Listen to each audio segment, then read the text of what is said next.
Get 5 coffins ready.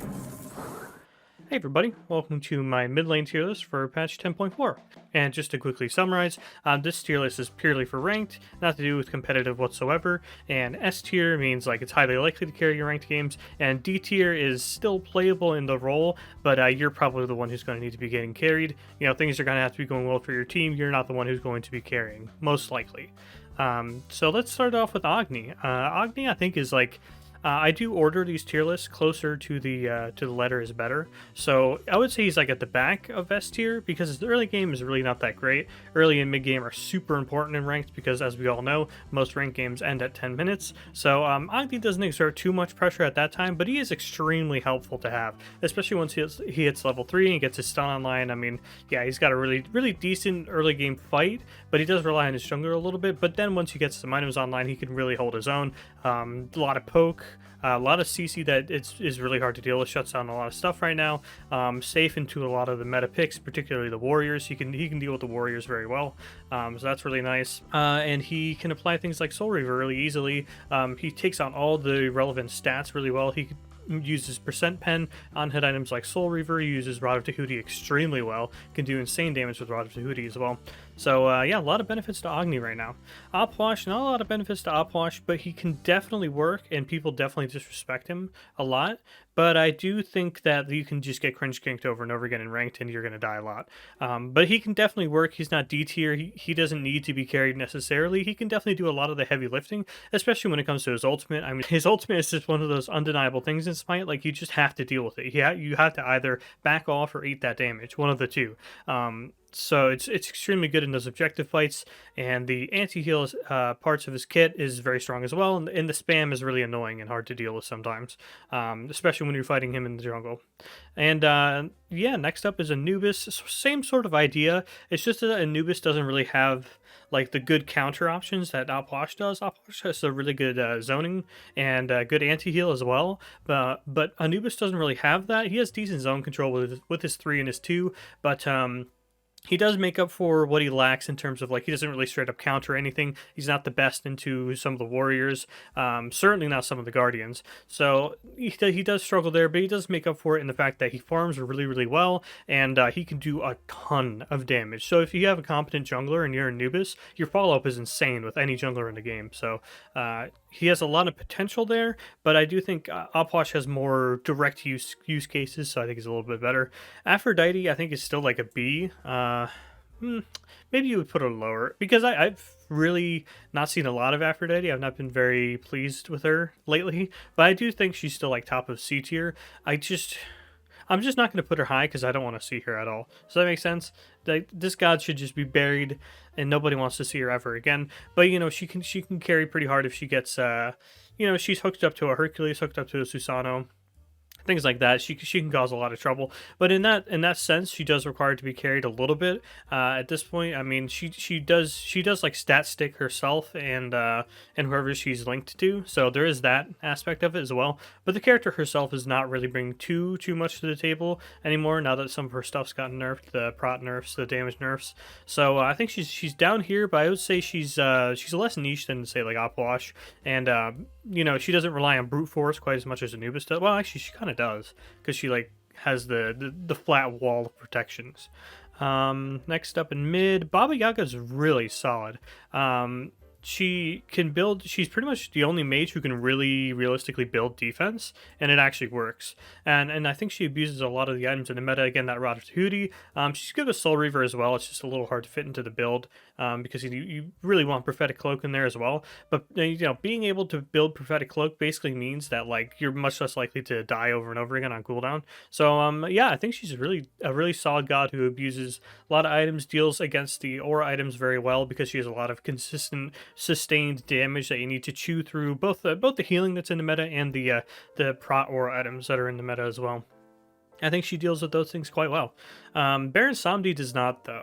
I don't think Baron's bad per se, but he's not bringing a lot to the table right now. He can't really chew through prots extremely well. He kind of needs to get fed, or he can't really do anything. But I would say he's better than Anubis, but he doesn't straight up counter things like Opwash does. Opwash counters healing, and Aphrodite can brute force with stats, right? She gives her team stats and immunities and movement speed. So yeah, she's a little better in that aspect.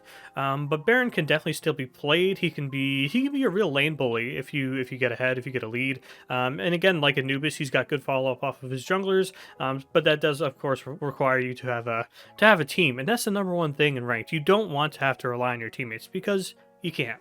So Chang'e, I think, is actually like a solid B. I think she's actually really underrated right now, particularly in ranked. I know she's pretty easy to kill, especially in the early game. But yeah, I think her damage late game is so ridiculous. Basically, if she starts getting her build online, it's a bit of an Agni effect, although Agni is obviously still better. It's a bit of an Agni effect where it's like, okay, early mid, she can actually do stuff with her jungler. She can follow up off her jungler pretty well. But once she gets to that mid to late game, she can actually hold her own, and she's actually very effective at what she does. And of course, heals are always great. And she can keep herself alive for the most part. It's just very dependent on your positioning. The character, despite being very easy, she requires, like, a lot of these characters, not Afro. We're not going to, no praise to Afro players, okay? All these characters are very easy mechanically, but they require you to have really good Smite fundamentals to pull off well. So the character is not going to carry you in that regard. Does Chiron even count? I wouldn't count Chiron. Chronos does count. Chronos, I would say, is, like, top of B for now.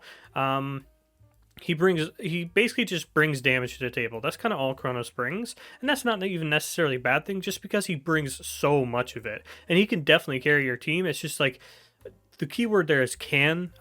It's just really unreliable because you need to get out of the early game. But again, he follow up with his jungler is good because of the 3. The 3 is a really good follow up. But the damage itself, early game, is just not really all there. Like Baron and Anubis, they do damage early at least. Opwash does damage early. Chang'e can sustain early on. So those are all decent things that they have going for him. Chronos really can't do that, but he does outshine all of them in terms of damage late game. And of course with sieging as well. I wouldn't really recommend split pushing with Chronos because you're almost certainly going to die. But he can split push if you like, and his sieging on Phoenixes and clearing objectives is really effective on him. But again, you got to get to late game, and it's a big if. It's a big if. Discordia, I think, is really underrated as well. I don't know if she cracks up to A, but I would, it's tough. It depends what you need from your mid laner, because Chronos and her kind of swap. They do different things. Discordia has better zone control, and her damage is still rock solid, but it's definitely not as good as Chronos' late game damage. But she is very effective in even in the early game. Just like having basically an unmissable route at a very long range, very helpful for your jungler as well. And she's actually one of the few mid laners who she can genuinely rotate out of lane quickly and like do stuff in side lanes. And not to say other mid laners can't do that, obviously they all potentially can, but she's actually really effective at it and can burn a lot of stuff with the root, the long range ultimate, stuff like that. Makes her really good at that. Yeah, I would say she's a little more reliable than Chronos. And also just because, like, she's not hard to kill, but she's harder to kill than a Chronos or Chang'e. So Hades, I think, is still, I would say he's better than Baron at least. I don't know. I think Opwash's range keeps him ahead of Hades for now, and also Opwash's abuse of current strong items is relevant as well. So I would keep him above Hades, but Hades still brings a lot of damage to the table. The ultimate, if you're able to get it off on any squishy, really super effective at what it is, and hard to kill as well in the laning phase. Obviously, you can kill him, but he is harder to kill than a few other gods. The self sustain's really solid, and I mean the lifesteal items are still good, right? So next up, Habwa in mid is a little risky. I mean, in the jungle, this character is absolutely insane, but I feel like in the mid lane, in ranked, he could be a little risky, but he can hard carry, though, is the thing. So like if I'm going to give characters props for late game, even though it's ranked, then she should probably be S. Below Agni, I think, because Agni brings a little more utility to the table with just a huge stun and you know, a bit more range, keep yourself a little bit more safe, have to rely on your teammates peel a little bit less as Agni. And Hubwa has a few more like hard counters, and you know, basically if you get your ultimate forced out, you're kind of useless. You really need to get that ultimate on a squishy target, but if you do, you win the team fight. So yeah, a bit more of a coin flip character, and that's why he's at the back of S. But you know, the potential to carry is just so ridiculously high that I think he's S tier worthy. Now Hel is actually one that I would put in A. I would put in S potentially in like if this was SPL maybe. But yeah, I think just the character gets cringe ganked a little bit too hard in ranked, and she can really be shut down very hard. Basically, you need your jungler around her, or basically you either admit that you're going to get yourself behind because you're going to be camped by a jungler all game, or your jungler actually comes and helps you out and counter ganks and you know, does invades and stuff with you. But yeah, the character's potential is top 1. I think like she has the potential to be the best in the game, even though Tiermaker, okay, there you go. Tiermaker didn't want her to be top 1. She has the potential to be the best. It's just you can get dogpiled so hard, and if your team isn't picking up any slack, yeah, you can be pretty useless, because a big part of Hel is also the support she brings, because her damage is really solid. It's I mean, she can basically 1-3, 2-1-3, and in Dark Stance will just annihilate most squishy targets, right? But it's like you're probably not going to be able to get that off or have enough items to do the damage you need to do if your team is lagging behind. So your team can definitely let you down on Hel, whereas you can kind of carry with the S tier gods. Next up's Hera. Where do I want to put Hera? I mean, I think she's probably better than Chang'e, but maybe not quite as good as Chronos. Because actually, Chronos and Hera, other than the, obviously, Chronos' basic attacks, you know, basic attack potential on, you know, towers, objectives, stuff like that, Hera doesn't bring that. But they actually bring a very similar idea, where it's like, okay, one big piece of CC and then a huge piece of damage on top of that. Boom, someone's dying. So it's actually a very similar idea to that. And, of course, the aspect that she's not particularly safe. But, she can, like with her 2, she can just like sit in the back of spawn and like still hit her 2 on the entire wave and clear it. So she actually can keep herself relatively safe, but there is of course that aspect that you can just get dove over and over and over again, and like if your side lanes feed the enemy jungler, then you're going to be having a bad time. And so she's a little less self-sufficient in that regard, but she brings more than enough damage to the table. She's basically like a weaker version of Agni, I feel like, because Agni of course has the range stun and the range damage, and I think Agni's damage is a little bit less than Hera's on the whole if you do a full combo as both characters. But Agni's just able to do it more safely and is able to keep himself more safe just because of the dash, right? Less likely to get dove. Well, successfully dove, I should say. Eset, Eset's tough. I think she's actually really solid in ranked because people just try to brain dead dive this god over and over again and they just die for it. I think she does a lot of things Chang'e does, but does it a little bit better. The ult is a bit of a coin flip though, because it's like if you mistime that ultimate, Eset loses so much of her potential. Because like you basically have the ult hanging over the enemy team's head, right? It's like, hey, at any point I could just dump this thing on the team fight, we all get damage reduction, and I'm going to be healing my team and dealing like 1200 damage to you. So that's all really solid, but it's not necessarily confirmed, and of course she can get dove a lot like a Hera. So yeah, I actually really like that ordering. Hera, Eset, Chang'e. I like that ordering. Eset's CC is just really easy to confirm and really solid. It's like Agni levels of easy to hit, basically, especially with the silence. Silence is like, it's seriously like the easiest ability in the game to hit, and it's super effective. Again, really good follow up with your jungler as well, and you know, pretty much comes out of the gate with decent pressure, so that's good. But I do think she also loses into a few of these matchups, like Baba Yaga can match her range pretty easily. Agni can match it. Hubwa can't necessarily match it, especially if Eset's good with her spirit balls, but he can definitely just, you know, run her over with the crushing wave, and that's a bit of a problem. Janus is tough. I don't know where I want to put Janus, because he does so unbelievably high amounts of damage with his 2, but then the 2's down and you can't really do anything. But like, he does bring a lot of utility to the table, and he is extremely safe, and he's able to just farm up, and basically if you reach the mid to late game and really get enough levels into your ultimate so that you can get that extra % penetration, I mean, you can pull a lot of nasty stuff off with a Janus. Yeah, with the thing is with the Rod of Tahuti being so necessary to try and chew through, get percent bonus damage to try and get through those auras. Janus struggles with that for sure, because like the two, obviously he's going to hit a full health target. He's not going to really have any follow-up that's going to be able to proc the Rod of Tahuti like all these other gods realistically can. But he does bring so much dude, it's actually like he's A tier in one sentence, and then in the next sentence he's like a C. I think with all that, I'll put him behind Hel for now. Maybe top of B. I think top of B looks best to me, bars. Because you can definitely get put in some situations where, like if there's a fed jungler, you could probably deal with that. But if there's if the enemy support gets ahead, enemy ADC gets ahead, you just can't deal enough damage to them. They're gonna always out-damage you, and that can definitely feel bad. Oh, I actually missed Kukulkan. My bad. Kukulkan is so easy. Right, he does everything for you basically. This character completely carries you. All you need to do is press 4 at the right time, and you're golden. But I do think what he brings to the table really is not too effective. But he does bring a lot of zone control. He's really annoying to deal with. I would say he's like top of C, probably. Yeah, to me, he just doesn't bring enough utility to the table. But he is a good rod abuser. Don't read into that, please. He abuses Rod of Tahuti really well. Yeah, his ultimate can deal a lot of damage. If you get Obsidian Shard online, you can shred through a lot of those protections with the ultimate. Yeah, but he does get camped extremely hard. But at the same time, he's a little more explosive and easier to play than Hera. So there is that. But I think, Chronos's basic attacks, I think the attack speed gives him enough leeway to have a little more usage than Kukulkan, because Kukulkan's kind of just damage. He is just damage.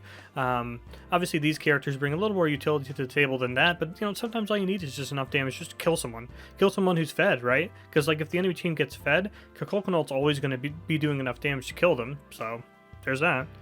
Merlin, dude, Merlin's great.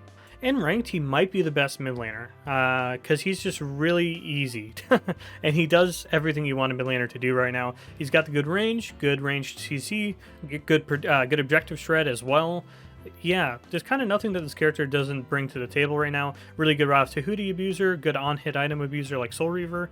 Yeah, he can deal damage to tanks, he can deal damage to squishies. He's got a little bit of everything for everyone. And his early game isn't great, but once again, he's another one of these mid laners. So while he doesn't do a lot of damage early, he can, apply the slow, apply just enough damage to help your jungler secure kills. He's got the pull as well, so yeah, I would say he brings just enough to the table early game, and he's just so safe with the clear with this purple one.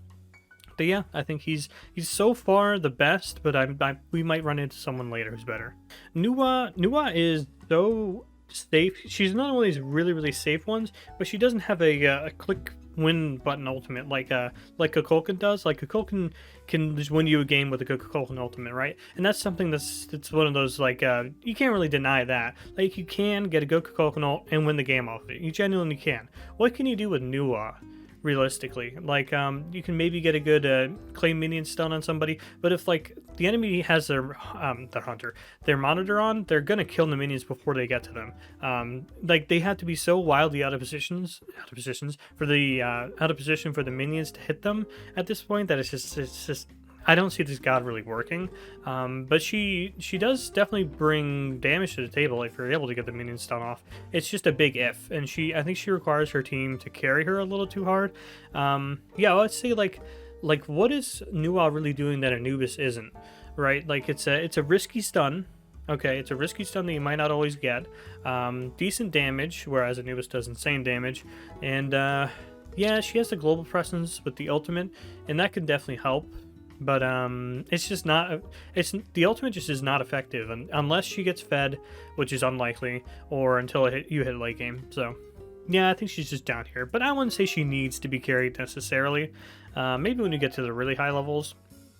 But she also gets camped very, very hard, unfortunately. Persephone, dude, we barely see any Persephone. Rework Persephone? Question mark. But I think that's more the fact that she's boring than anything else. I mean, she is safe. She's got decent wave clear. Her ultimate is still pretty effective for what it is, although it is, of course, body blockable. It's wall blockable. You can just walk behind a wall to avoid it. Is she better than Opwash? Because they actually do similar things, but it's just because I think Opwash has the utility of the anti-heal, which is very relevant right now because of some of the gods in the meta. You know, Guan Hel, Afro, and support. Well, you know, Afro being ranked, maybe Afro is higher. Yeah, you know, because it's ranked, I'll put her like top of B. I know I just moved her up an entire tier, but yeah, I would say she's like top of B, just because she's able to carry. Well, you see, that's the thing. The way I'm doing this is like that's reliant on your teammates being good, though. If you're gonna stat stick your teammates, but and I want this to be solo queue, obviously, because I don't duo queue. So yeah, I'll just leave her up there. That's fine. Who was I talking about? Who am I? Oh, Persephone. Yeah, good wave clear. But her teamfight presence is really not very good because her AoE is bad. Her AoE is just straight up bad. That was definitely something I didn't touch on enough in my guide for her or in my one trick video. Her AoE is not very good. But you can see that's an issue with a lot of these gods. Their AoE struggles to be effective. They either have the AoE but struggle to apply it, or they just straight up don't have the AoE other than Hades and Baron. Yeah, they just straight up don't have the AoEs other than their ultimates. So yeah, I don't think she needs to be carried. She's not D tier, but yeah, she's definitely she's boring. I'll tell you that much. Because she doesn't bring too much to the table that other gods aren't doing better. But actually, Baron has more utility than her. Hades has more utility than her. But I would say since she's less risky than Anubis, you know.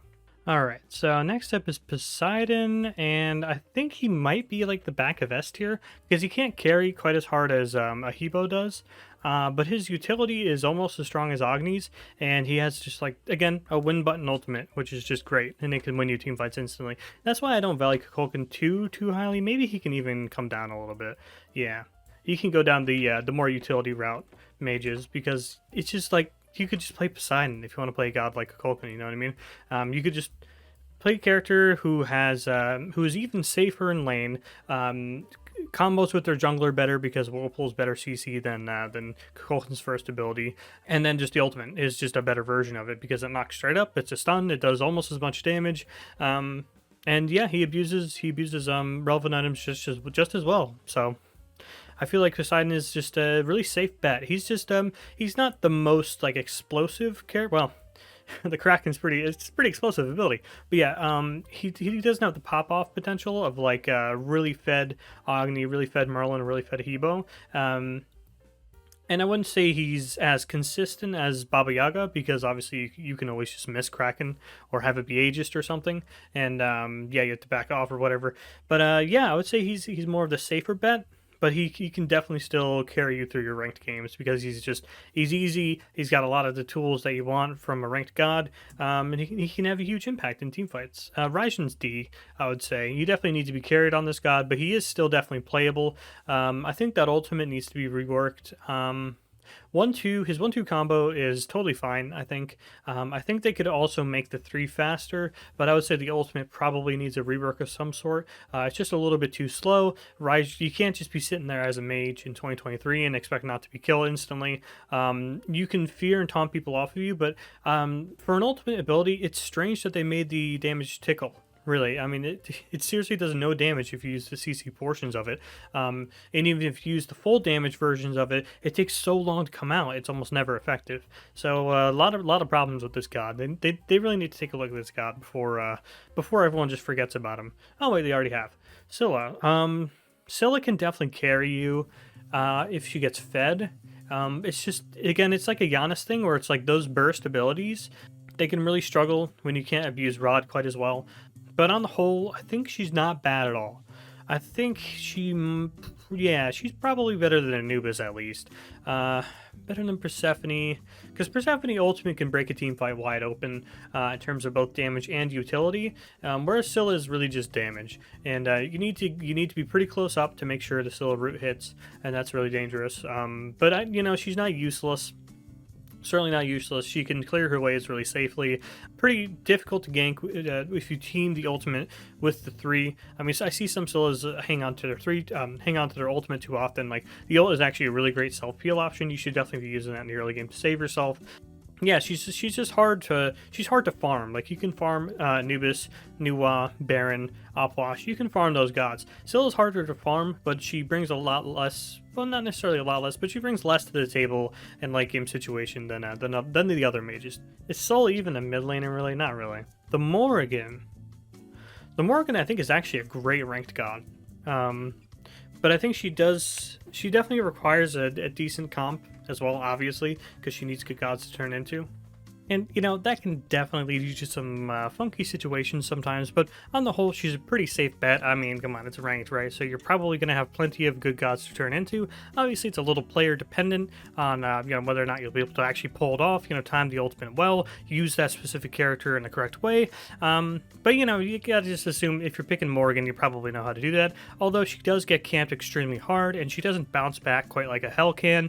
And obviously, these characters don't get camped quite as hard. And all of them have equivalent, if not better, late games. Although Morrigan, you know, she's Morrigan, right? She brings things to the table that other gods just don't.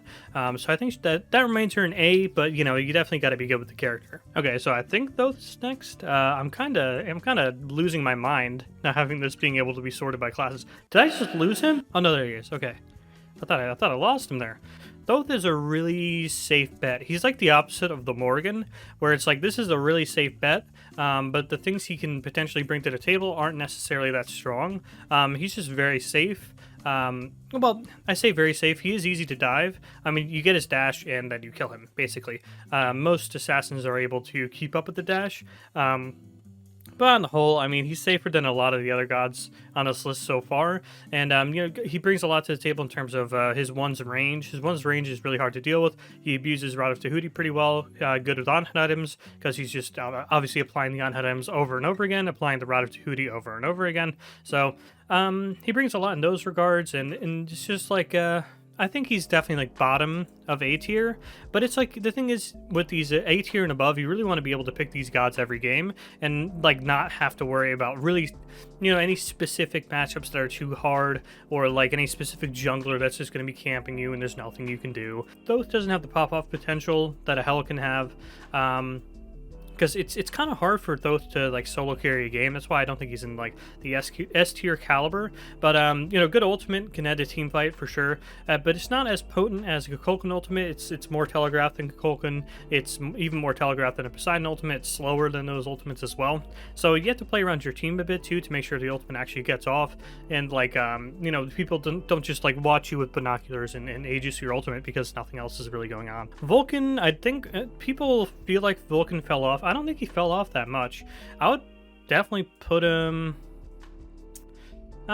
he's a little less safe than Thoth, so I'll put him there. But he's a lot more like battle oriented than Thoth, because Thoth is more just like I'm just gonna clear my wave, guys. I'm just gonna sit back here and chill. Vulcan is very in your face, and he definitely wants to fight. He wants to try and poke you out, make sure he gets ahead, and so on. And I think that can actually lead him to be, you know, more of a carry potential. Than like a Thoth, because he's a lot less teammate dependent. Obviously, he's going to need some peel, but I think he has a lot more. You know, I think his ultimate's a little bit better when it comes to objectives. Not necessarily in team fights, but I think on objectives and maybe sieges as well. I think his ultimate's a little better than Thoth's. You do definitely need to be decent at the character though to pull him off. Definitely need good positioning. But better than Morrigan, I would say, even. Better than Morrigan. It's you got to think about that solo carry potential, right? Well, Morrigan actually has that in spades, doesn't she? Yeah, maybe Morrigan's a little bit better than Vulcan. Yeah, I can see that. Are we on to the Zeus juice? Are we really already at Zeus? Zeus is kind of disgusting. Same idea as Hel, I think. Same idea as Hel. Can definitely cause as many, if not more, problems than the Morrigan can, for sure. He's, again, like Hel, it's like, if this is comp, the character's even better, potentially S tier, because of what he can bring if you're in a 5-man, essentially, and you have 5 people working together, you can pull off Zeus more easily that way. But at the end of the day, Zeus, he has a ton of objective damage, an unbelievable amount of teamfight damage, shreds straight through everything with Rod of Tahuti, good with Soul Reaver as well. What whatever you need, Zeus can essentially build it. He's always going to deal a ton of damage.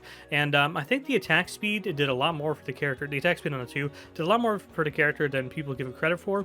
I mean, seriously, his in-hands actually do a lot of damage now. He can also deal a lot of damage to objectives. He can clear waves faster.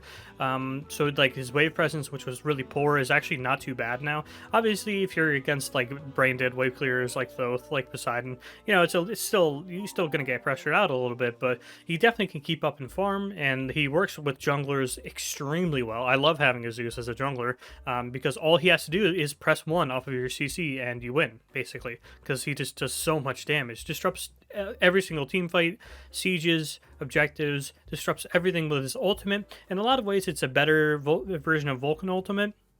Obviously, Vulcan has the benefits that it's pure burst. You can do it at extremely long ranges, but at the same time, Zeus can do it faster.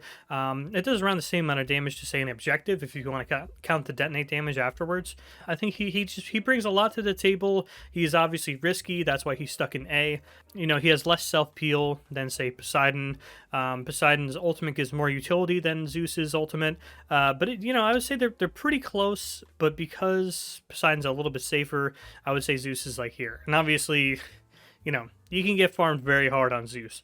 And a lot of junglers nowadays can kill you before you get the detonate off. Poseidon doesn't have to worry about that. He just Krakens. Hebo doesn't have to worry about that. He just crushing waves.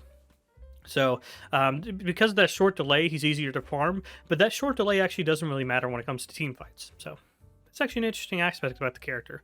Zhong Kui, I believe, is next. I think like I said this in my guide for him, his good matchups are so good that, like, I don't think he's D tier. Because in his good matchups, he's easily an A. I don't think there's any matchups where he's an S tier. Basically, when I say good matchups, I mean matchups where the enemy is more focused on late game, where they don't have as much CC, where there's no structures for you to worry about, less movement abilities for you to worry about, things like that. So say you're against, like, people like Vulcan, Zeus, Poseidon, not Hebo because he can crush them wave away. But at the same time, you know, you think about, well, actually, Bobby he's not too bad into because he can card her while she's in the house and burst her pretty hard. But, you know, you think like Merlin, he's bad into, but then into Hel, he's good. Into Agni, he's bad, but then into Afro, he's really good. So I don't know where I want to put him because he said, like I just mentioned, he's very flip-floppy. Not even just in the mid-lane matchups, in the matchups around the world, right? Like, he's good at self-peeling against Hercules and Horus, but then he's terrible into Vamana. So, or Vamana, excuse me. Yeah, I think that pretty much salutes him. Yeah, I think Janus has a little bit more flexibility. Discordia is a little more flexible. Chronos a little more flexible, but better than Hera, I would say. And in a lot of ways, that they have some similarities. But Hera has better range, can keep herself safe more often, but better than Eset. I would say better than Eset. You know, maybe Eset's even lower. Yeah, the more I'm thinking about it, maybe Eset's is lower than this. But I don't think she's D tier quite. She's probably better than Persephone. Yeah, I would say she's like level pegging with Baron, actually. So we're almost done, right? Yeah, Morrigan Le Fay. Good old Morrigan. Another one of these gods who's just super duper safe and can get a lot done in a team fight. Keep herself alive. Has utility as well as damage, a lot like an Agni. But a little bit less carry and pop-up potential than a Hubwa. But at the same time, she is bringing more utility than a Hubwa. I know I bounced between calling him Hebo and Hubwa this whole video. Kraken, though. Kraken's better than her ultimate for sure. Yeah, I think she might be more level pegging with Poseidon. But the thing is, well, all these characters, you can pick them every game and you're fine, right? I would say because she's a little bit more safe and does nearly as much damage. Well, not a little more safe. She's significantly more safe than Poseidon and does about as much damage and has as much utility. I think that's a good spot for her. That's tough, though. Great god. Another great god, annoying god. I wish she would just die and stay dead. Tiamat, well, I mean, she is really cool. So there's that. But she's so annoying. Sorry, PTSD. Tiamat, I would say probably S tier for ranked. Yeah, she's just dumb. She has extremely easy wave clear, extremely easy to hit poke, great follow up to anything your jungler wants to do. Is very good at ganking. She's another one of those gods who can leave lane and do very effective ganks. So better than Poseidon though. I would say she's probably more at like the bottom of S tier, just because she lacks that team fight explosivity. She's more of like consistently good rather than she has this big explosive moment where she krakens or she crushing waves or she Merlin everything someone, right? She's more of a consistent annoyance, right? A bit like a Thoth, but like I would say she's like a better Thoth, but obviously she doesn't have Thoth's range. But it's the same sort of idea, where like the character's safe enough, they do a lot of sustained things, and they don't really have a big pop-off moment in a team fight. They just do a lot of little things that slowly make the character extremely effective in fights. And she's definitely good at carrying ranked games, because it's very hard for her to get behind and stay behind. She does die to ganks pretty easily, but you know, the thing is, if you space yourself correctly, you're never going to walk up far enough to get punished very hard unless you're against a super fed jungler. Definitely played a decent amount of Ixchel even after my guide for her. I kept on playing her because, again, this might be my new favorite mage. I'm not quite sure yet. I would say not as good as Zeus. I would say she's like a better Vulcan. But the utility she brings is really solid. Like, her sustain isn't amazing or anything, but like I said, she loves building CDR, so the fact that you're building CDR means you get that heal up more often. So she can't sustain like a Hel, but she can actually sustain her team, and I think that's something Vulcan does not bring to the table. She doesn't bring a 1500 damage long-range ultimate to the table either, so that's why I don't think she's like... maybe she is above Morrigan. It's so hard to tell. Well, I think she's more of a sure bet than the Morrigan, because the Morrigan can kind of fizzle out sometimes. She can start becoming a non-factor in games, whereas these three and up, they're pretty much always a factor. So I think Ixchel is a constant thorn in the side. I think she's up here. She might be S tier, but I don't want to jump the gun too far, because obviously she is one of my favorite gods right now, so... you know, I don't want to hype her up too much. Martichoras is obviously a mid laner, and I think... you could put him like here. I think here's a pretty good spot. He has similar pop-off to potential like Hebo, but Hebo's is a little bit stronger, and Agni, Baba, and Merlin all bring similar damage numbers with a little bit more utility, and then his safety is comparable to that of Morgan Le Fay, but his damage is a little better than Morgan's in my opinion. And he obviously has a very similar idea in the ultimate, where it's like you become CC immune, you're hard to catch, but in Martichoras' cases, you literally can't be hit in his ultimate, and he does... full build, he probably does equal, if not more damage than Morgan Le Fay, but Morgan Le Fay has Rada Tahuti. Nerf that item, please. Whereas Martichoras doesn't. So I think they're like level pegging in mid, I would say. But I think since Martichoras has such free wave clear, like you literally can be in base and clear the wave as Martichoras. I think that that safety brings him up. I mean, I guess Amazon Cobb is passable. I'm not sure when this is going to go up, but I'm working on Martichoras guide, and I basically said Martichoras is everything AMC wishes he was right now. But, you know, you can't just say, oh, he gets outshined by this one character, therefore D tier. Because he still brings plenty of damage to the table. The ultimate completely, like if you hit a squishy with the ultimate, the team fight's over. So that's really nice. But I think it's a lot of this, very similar to Scylla actually in this regard. Just minus the safety, but plus a little bit more damage. Like on the whole, I mean, obviously, like ability for ability, Scylla does more damage. Like her ultimate does more than AMC ultimate, obviously. Doesn't quite have the utility of a Persephone. But, you know, free wave clear, basically. So I would say he's probably better than Eset, probably better than Baron. Yeah, I would say he's like around here, where it's like, there's certain, like, you might see a better option than AMC banned, but there's still, like, say there's, like, healing, or say there's a hypercarry you need to one-shot, you know. There are specific situations where I might say, hey, AMC, you know what? That's more. But if I were to put Chiron... I mean, Chiron's, yeah, like, the thing is, he's not as bad as Raijin, right? You can still do work with Chiron. You can still do work with Ur. More than Nuwa, but, you know, Anubis has bigger pop-off potential, I would say. But Ur is safer. I mean, you can hit pretty hard. Chironius versus Nuwa. Wow. They actually have, like, the same amount of uselessness now. Yeah, maybe there. Yeah, I would say he's better than Nuwa, at least. Yeah, I think I've got everyone. So I think just for Benny Q, just for Benny Buddy, I'll put Alice down here, just as an honorable mention to Benny Q. Actually, she's better. He's better than Nuwa. He's better than Nuwa. So yeah, this is my list.